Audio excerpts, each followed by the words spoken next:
Greetings, everyone, and welcome to the Midweek War. We are here to talk something that has nothing to do with WrestleMania, Impact Wrestling. I am Mad Mike. You know who I am. With me, as always, is the one and only Sorgatron. How are you, sir?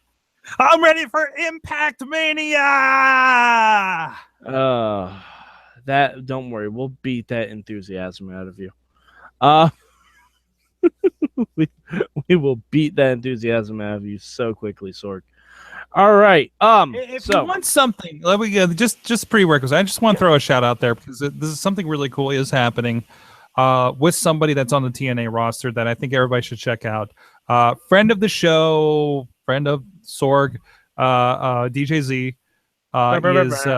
He has a really cool show on his YouTube channel called Missed Flights and Fake Fights.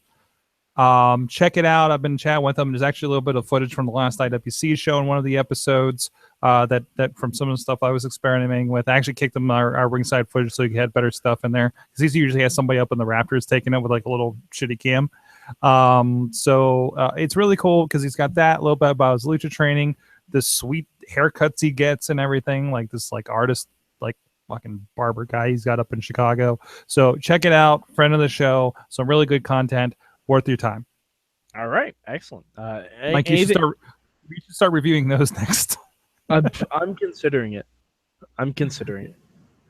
All right, so Sorg, basically, if you're new to this show, this version of the Midweek War, we talk Impact. Sorg is a very intelligent man and purposefully does not watch Impact Wrestling. There's a good reason for that because, well, it's horrible.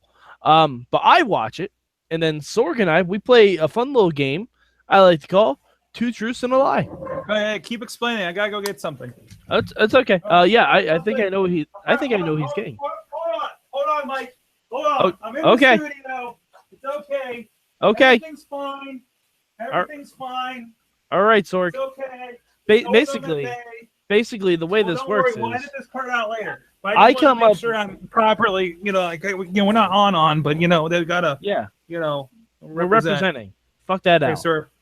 Hashtag Billy Johnson. Yes. So I'm just gonna wear this like a bib because I don't feel like putting it on.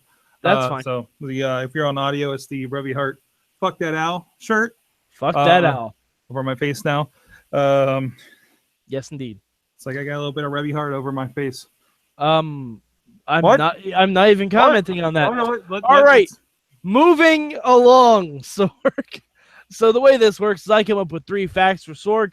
2 are real. 1 is fucking bullshit. And Sorg has to guess which one it is. Sorg. What do I win? This shirt. Sorg, are you ready? Nope. Let's go. Okay. Fact the first. No. The show opens up with a hot start inside a boardroom. Please. Fact the second. Are you ready, Sorg? Yes, I'm still trying to figure out what to do with this shirt. Okay. Fact the second. Brandy Rhodes walks out on Cody saying that Moose and Cody are too old for this shit. Okay. Mm-hmm. Fact the third.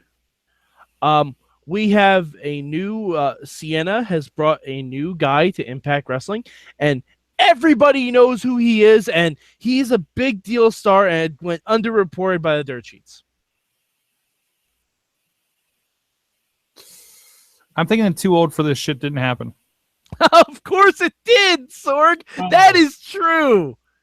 That is absolutely true. They had a grand championship match, which is a bullshit championship, but it was a good match between Cody and Moose with the 3-round format that they have. And at the end of the second round, Cody wins the second round. He goes to get a kiss from Brandy Rhodes, and she's just like, you two need to stop. I'm done with this shit. And she just walks out. She actually says shit too, and it gets bleeped. Oh. Yeah. So, Sorg, Did the show have a hot start in the boardroom, or did Sienna introduce her new male wrestler friend that we all know and is a huge name and went underreported? I'll be in the boardroom. That is also true, Sorg. I'm beginning to think you don't know what Impact does. No. I said no. I'm saying the board. No. I'm saying the boardroom's real.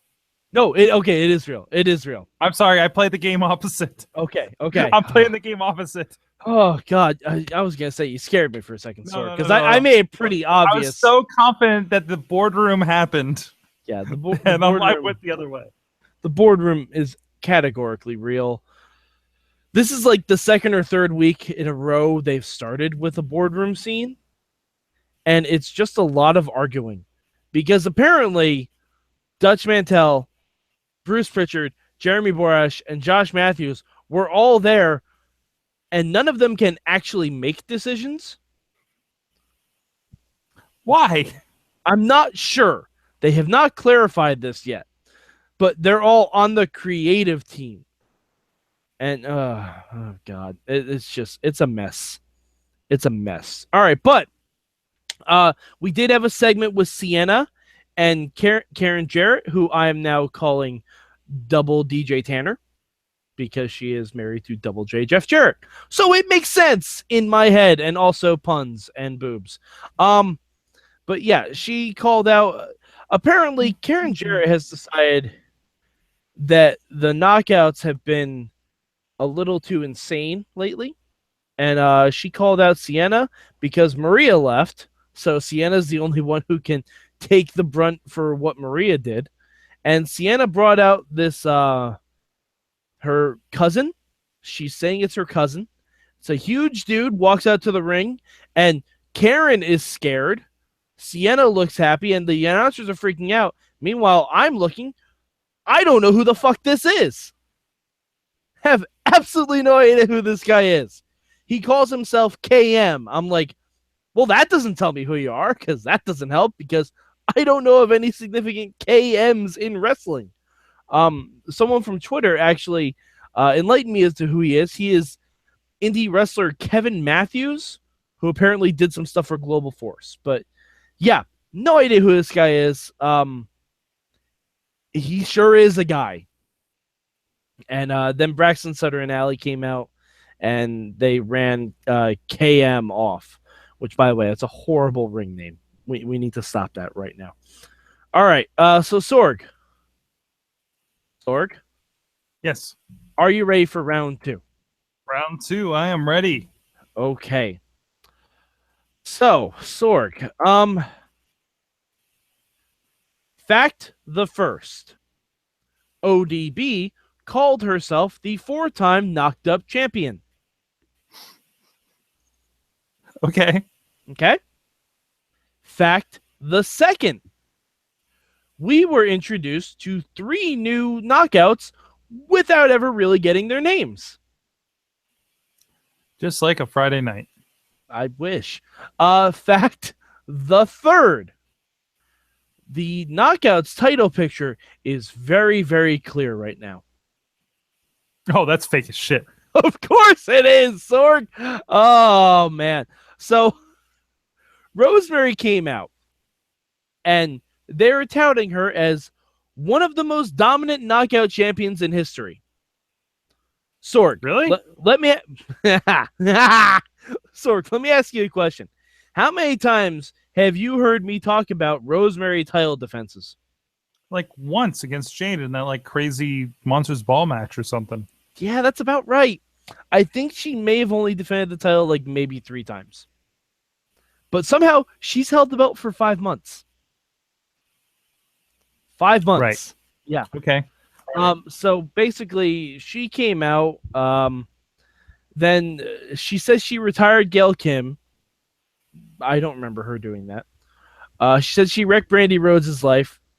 Don't remember her doing that either. If anything, Cody has ruined his own wife's life. And she beat the color out of Jade, which, A, little bit racist. 2, I'm pretty sure that didn't happen either. I think that's offensive to both her races. Yeah, I'm fairly confident of it. But then ODB comes out and she says she was a 4-time knocked up champion. So that's a real thing ODB said. That was Because easy. yeah, because she's drunk. And she always says that. And then Rosemary tries to leave, but Sorg, about 7 different women block her path. Okay? I recognized maybe 3 of them. There was Brandy Rhodes. There was Madison Rain. There was the new LAX girl. And then 4 women, I did not know who they were. Like, it was ridiculous. And I don't know if there was one girl I think that was on last week that didn't even have a match because she was just attacked. Like, did they bring out the job squad or something? Kinda, yeah. And the announcers are so horrible at their jobs. They were trying to name the people, but I'm like, this does not help anyone do anything at all. So next week, of course, we're getting a Battle Royal Gauntlet match with all of these women to determine a number 1 contender. Hopefully they all get interested so we can figure this shit out. Yeah, they probably won't. I will almost guarantee they don't. All right, so Sorg, are you ready for the next round? I am ready. Okay. Fact the first. Someone used their opponent's finisher in a match, and A, it didn't win, and 2, the announcers never acknowledged it. 2, EC3 name dropped both AJ Styles and Bobby Roode. 3, the DCC is alive and well, and they laid a beat down on EC3.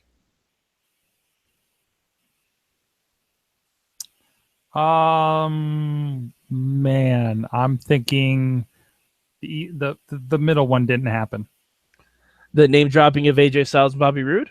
Yes. No, that happened. Of course it happened. I thought it was too obvious. Of course it happened. He didn't say them by name, but he said that he is a 2-time champion. He's on the same level as wrestlers who are phenomenal and wrestlers who have been the it factor.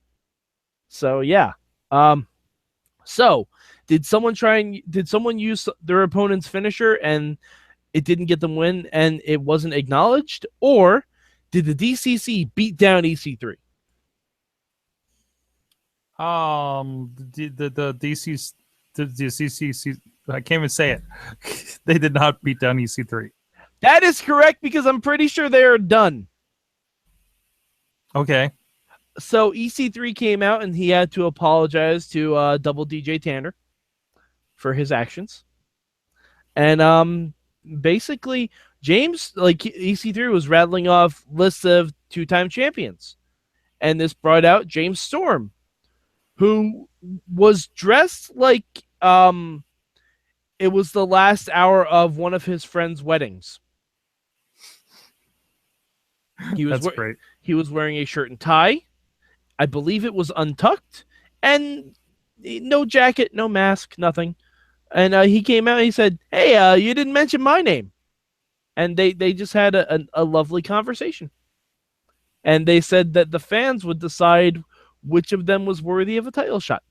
So wonderfully anticlimactic. Yes, categorically. Yeah. I mean, don't get me wrong. EC3 and James Storm, something I haven't seen before, something I wouldn't mind seeing.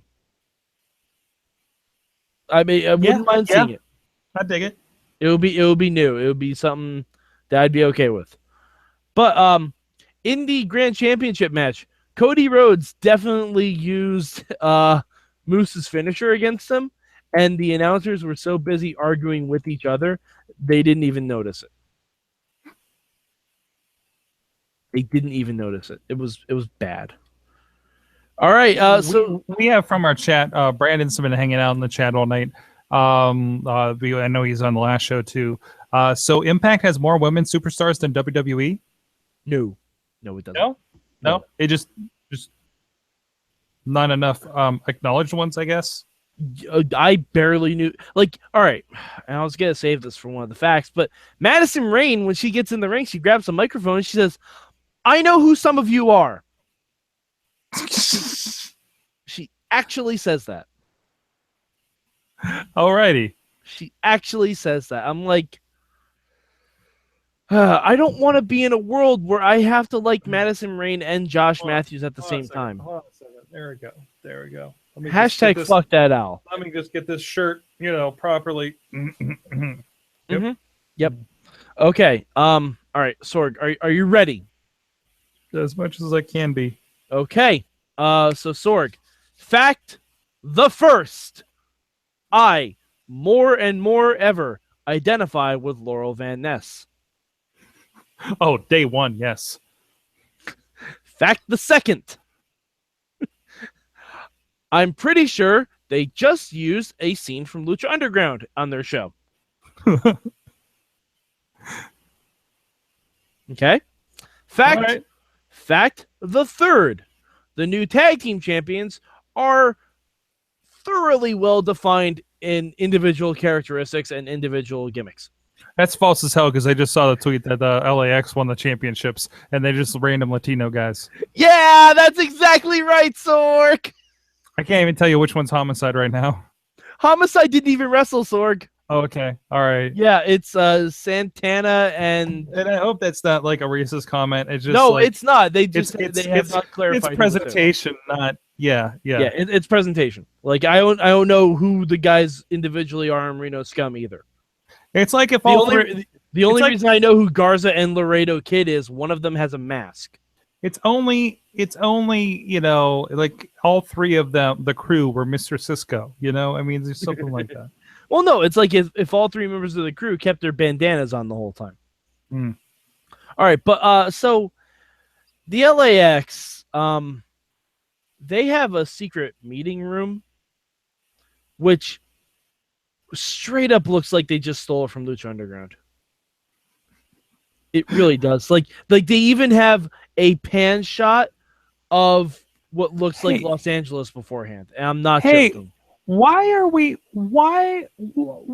planning under Dario Cueto's office for this other promotion? I don't know. I miss Lucha. Other question: is Conan cold in Orlando? Sorg, he is dead. He's dead. That is true. He is dead. Being is cold. Conan may be a zombie. Zombie Conan. Which, by the way, Impact, that idea is free. I'm giving you that one. Okay. You can use it. But, so, Laurel Van Ness. Sorg. Laurel Van, like, there was a match between KM and Braxton Sutter. And it was an okay match. It was fine. I still don't know much about KM, but he beat Braxton Sutter because Braxton was distracted by Sienna and Allie outside. Afterwards, Laurel Van Ness is still in her wedding dress, still with her heels around her wrists, still smeared makeup. Only this week, she had a new prop. She was just holding a bottle of booze. Just chugging straight champagne. And I was thoroughly impressed.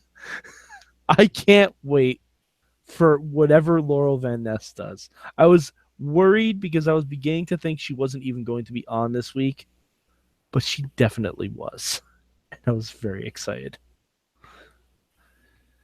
All right, Sorg. Sorg, are you ready? This is the last set. I'm just tweeting Laurel Van Ness about how much you identify with her. Yes, it's.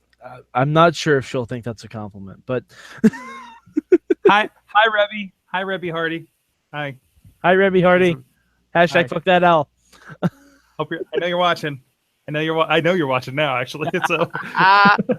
Oh man! All right, so Sorg, here's the last one. Are you ready? Yes. Fact the first. The feud between Eddie Edwards and Davey Richards looks like a Twilight movie. Okay. Fact the second.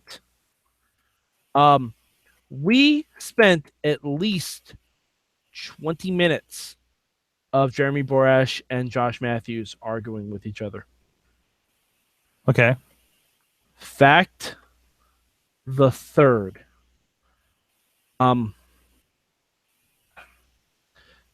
DJZ had a great match with Andrew Everett this week. According to my knowledge of the WWE Book of Rules, I want to say number 2 is false. Correct. It was only 15 minutes this week. Oh, I thought it was going to go higher. No, actually, I didn't keep count of it, but They could learn some stuff from this. it's so disheartening. Like it just distracts from the entire show. Like, and even to the point where Josh Matthews was calling out that Jeremy Borash's brothers sit behind him at ringside holding up signs that say "Fire Josh Matthews." Okay. They have been for the past couple weeks. Are they like are they Impact fluffers like that one guy at the ROH shows that always has a belt on his shoulder? I'm pretty sure everyone in that arena is an Impact fluffer. Hired guns! Except for Hot Carl. Hot Carl is definitely not an Impact fluffer. Am I in a greenhouse? Because there's so many plants in here. God damn it. That's a good one. But yeah, so they showed a video package. Brandon says that Matthews is the JBL of Impact. No, he's way worse than JBL. He's heel Michael Cole. Like, you remember Michael Cole on the game show NXT? That's yes. where we're at. That's where we're at. Yeah, that's where we're at. Mm-hmm. It's worse. It's like, all right, and you know how Jinx was saying how she'll go into like that weird era of divas and look at some matches and steal some shit because nobody will remember that? Uh-huh.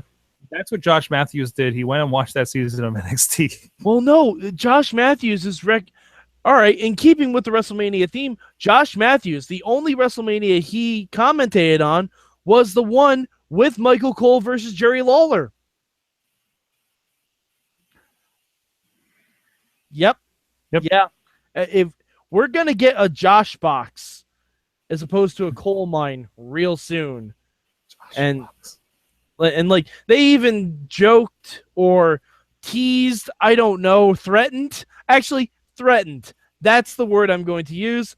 They threatened to have a team versus team battle. Like Josh picks a couple guys, Borash picks a couple guys, and Borash is like, "Oh, that's a terrible idea." And I'm like, "You're exactly right, Borash. That probably means it's going to happen." Because this show hates it. Wow, this show hates itself. Yeah, it does. Yeah, it does, Sorg. All right, but so the video package on the Wolves, because apparently next week they're gonna have a last man standing match. If you watch the first Twilight movie, that's basically what this is, except everyone that is pale and shirtless has wolf scar marks on their chest.